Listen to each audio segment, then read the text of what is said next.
আপনাদের সহযোগিতা একান্তভাবে চাই।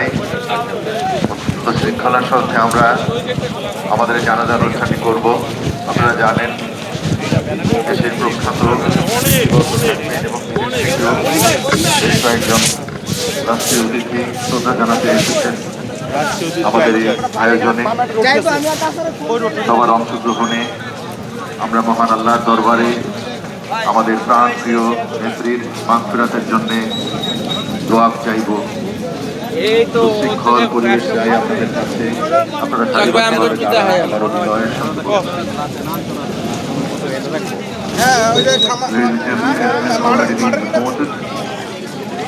The news of the testimony is the Honorable former Prime Minister